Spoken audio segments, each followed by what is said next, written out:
श्री गुरुदेव सगळ्यांना नमस्कार।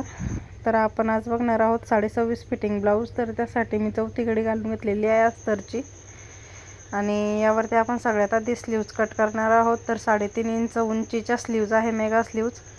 त्याचं माप मी टाकून घेतलेलं आहे। एकीकडून 1.5 इंच ओपन साईडला आणि 3.5 इंच एकीकडून आणि बाहीचा आकार देऊन आपल्याला स्लीव्ज कट करायची आहे। बाही एका क्षणात कट होते बघा, खूप छान असं मार्किंग केलेलं आहे, माप घेतलेला आहे। आता बाही आपली कट करून झालेली आहे। अशा प्रकारे बाही कट करायची, सेंटरला थोडंसं टिक करायचं आहे आणि इथे आपल्या दोन्ही पण स्लीव्ज निघल्या आहेत, तयार झालेल्या आहेत। आता आपल्याला स्लीव्ज बाजूला ठेवायचे आहे आणि अस्तरचा घडी उलगडायची आहे आणि फक्त डबल फोल्ड अस्तर घ्यायचा आहे। बंद बाजू आपल्या साईडला घ्यायची आणि ओपन बाजू दुसऱ्या साईडला घ्यायची आहे। सगळ्यात आधी आपण फिटिंगची घडी टाकूया। तर इथं मी 10 इंचावरती मार्किंग केलेलं आहे। 26.5 इंचासाठी आपण 10 इंच मी कशी घेतले ते पण तुम्हाला पुढे सांगणार आहे। तर इथे डबल घडी आपण करून घेतलेली आहे अस्तरची आणि आता आपण उंचीचं माप टाकूया। सगळ्यात आधी आपण रुंदीला खालच्या साईडला पण 10 इंचावरती मार्किंग केलेलं आहे आणि इथं 13 इंच तयार ब्लाऊज आहे उंचीला। तर आपण इथं 14 इंच घेतलेलं आहे आणि आपण आता करत आहोत बघा मार्किंग। तर 14 इंचाचा बॉक्स तयार करून घ्यायचा आहे आपल्याला। तर 14 इंच उंचीला आणि 10 इंच रुंदीचा बॉक्स तयार करून घेतलेला आहे आणि इथे आपल्याला असा बॉक्स तयार करून घेतल्यानंतर सगळ्यात आधी आपण स्लीव्स कट केल्या। आता बॅक साईड बघतोय, 5 इंचावरती आर्म होल आणि 2 इंचावरती गळा रुंदी आपण मार्किंग केलेली आहे। 5.5 इंचावरती आर्म होल म्हणजेच मुंडा खोली घेतलेली आहे आणि एक चौरस तयार करून घेतलेला आहे। या ठिकाणी पण 5 इंच बरोबर आहे का बघायचे आहे आपले आणि आता मुंड्याचा आकार देऊन घ्यायचा आहे या साईडला आणि इथं गळ्यासाठी आपण मार्किंग करतोय। तर 3.5 इंचावरती आपण ही मार्किंग केलेली आहे। खालच्या साईडला गळा थोडा ब्रॉडच घ्यायचा आहे, तर 3 इंच अंदाजे आणि आकार देऊन घेतलेला आहे गोलाकार।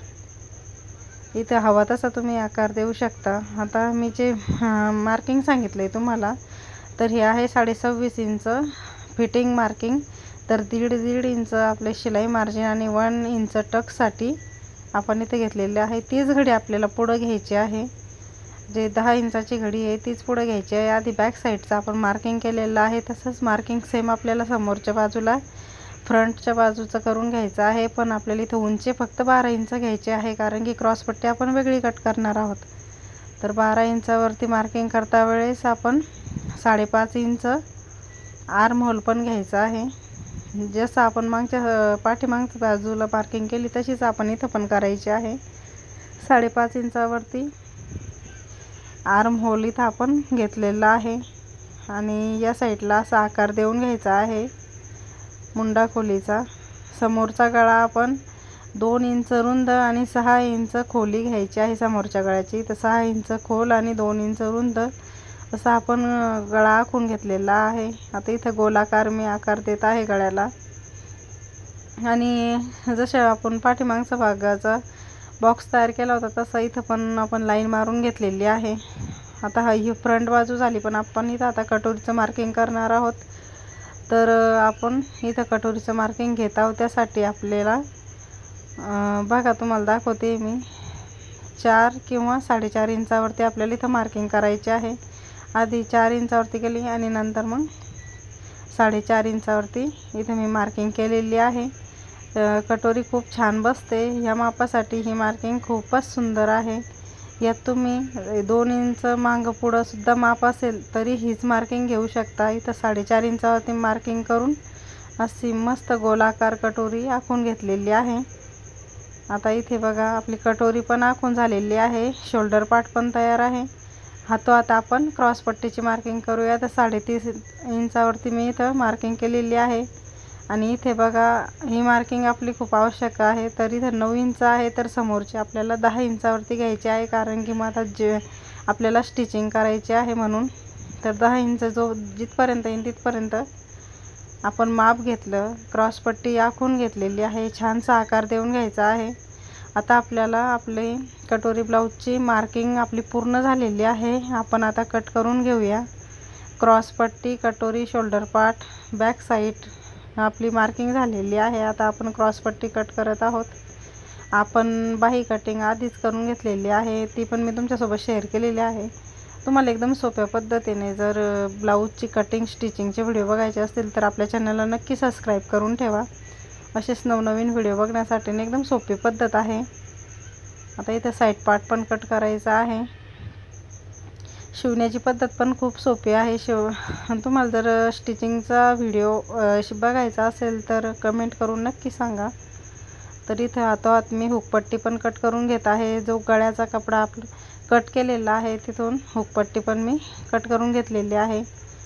आता आपली इथे एक कटोरी निघून तयार होते आणि दुसरी कटोरी आपल्याला कापडावर वाढवावं लागते. तर कमी कपड्यामध्ये जास्त मोठ्या मापाचं ब्लाऊज आपण कसं बसवायचं आहे ते पण मी तुमच्यासोबत शेअर करते.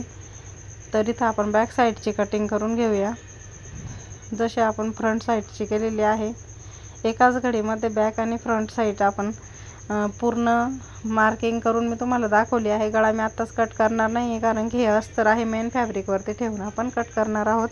अशा प्रकारे आपले ब्लाऊजची कटाई झालेली आहे. आता फक्त आपल्याला कटोरी वाढवायची आहे. फक्त 2 मार्किंगवर ही कटोरी वाढणार आहे. तर आपल्याला सगळ्यात आधी घडी उकलून घ्यायची आहे. कटोरीचा मध्य घ्यायचा. गळा जिथे 2 इंचाचा होता तिथं आपण 3 किंवा 3.5 इंच घेऊया.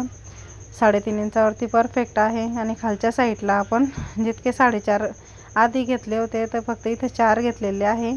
4 इंच आणि हे 4 इंच असे थोडे तिरकस आपल्याला घ्यायचे आहे आणि एक रेषा आखून घ्यायची आहे. आणि वरच्या साईडला जिथे आपण 3.5ला गळा घेतलेला आहे ती बाजू इथं फक्त अटॅच करून घ्यायची आहे. अशा प्रकारे आपली कटोरीची मार्किंग पूर्ण झाली. हा भाग आपण दुसऱ्या कपड्यावरती ठेवून कटोरी कट करून घ्यायची आहे, म्हणजे 2 कटोऱ्या आपल्या तयार होतात. या प्रकारे आपली पूर्ण ब्लाऊजची कटिंग झालेली आहे.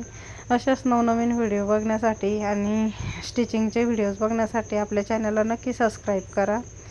तुम्हाला व्हिडिओ आवडल्यास लाईक करा, शेअर करा, कमेंट करा. भेटूया दुसऱ्या व्हिडिओमध्ये. श्री गुरुदेव.